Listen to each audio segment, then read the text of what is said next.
warahmatullahi wabarakatuh. Halo semuanya. Kami dari kelompok 1 yang beranggotakan di sini ada Jingga. Saya Celia Bakis, saya Karuni Sakila, saya Siti Sartika. Nah, di sini kami akan membahas mengenai bank dari pelajaran ekonomi kelas 10. So, langsung aja ke videonya. Bye-bye. Pertama-tama kita bahas dari dasarnya dulu ya. Kira-kira kalian tahu nggak sih definisi dari bank itu sendiri? Oke, menurut Undang-Undang RI tahun 1998 mengenai perbankan, definisi bank adalah badan usaha yang menghimpun dana dari masyarakat dalam bentuk simpanan. Ditambah lagi, dalam buku bank dan lembaga keuangan tahun 2010 karya Richard Lubis, bank berasal dari bahasa Itali yaitu banco yang artinya bangku.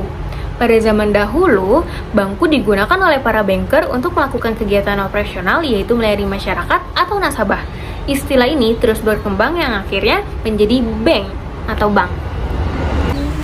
Berdasarkan pengklasifikasian ya, jenis-jenis bank terbagi menjadi 5.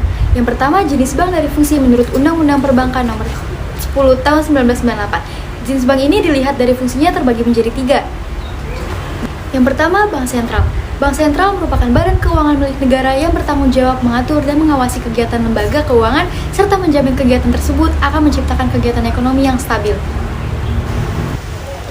Yang kedua, bank umum. Bank umum merupakan bank yang melaksanakan kegiatan usaha perbankan secara konvensional dan atau berdasarkan pada prinsip syariah yang kegiatannya memberikan jasa dalam lalu lintas pembayaran.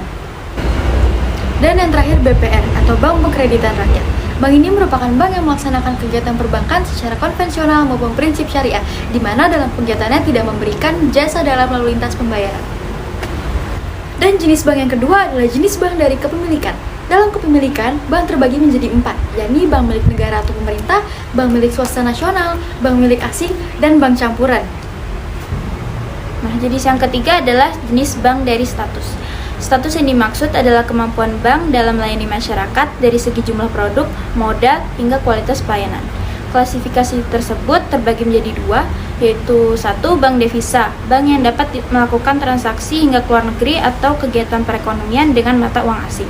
Yang kedua adalah bank non-devisa, bank yang tidak memiliki layanan transaksi hingga lintas negara yang luas, biasanya hanya bisa dilakukan dengan negara-negara tertentu. Keempat, atau yang terakhir adalah jenis bank dari penentuan harga. Berdasarkan penentuan harga, bank terbagi menjadi 2, yaitu 1. Bank konvensional menerapkan sistem harga sesuai suku bunga atau yang biasa dikenal sebagai spread based, serta metode fee based yang artinya menghitung biaya yang dibutuhkan. Dan yang kedua adalah bank syariah, menerapkan sistem perjanjian sesuai hukum Islam dengan pihak terkait dalam penyimpanan dana dan berbagai kegiatan perbankan lainnya. Sekarang masuk ke fungsi bank. Fungsi bank terbagi menjadi 2. Yang pertama, fungsi bank secara umum. Bank menghimpun dana masyarakat dan menyerahkan kembali pada masyarakat untuk berbagai tujuan yang dikenal sebagai financial intermediary. Yang kedua, fungsi bank secara khusus. Di sini fungsi bank terbagi menjadi 3. Yang pertama, agent of trust. Bank membawa kepercayaan dinilai sebagai lembaga yang mengandalkan kepercayaan sebagai kunci dan dasar utama kegiatan perbankan. Yang kedua, agent of service.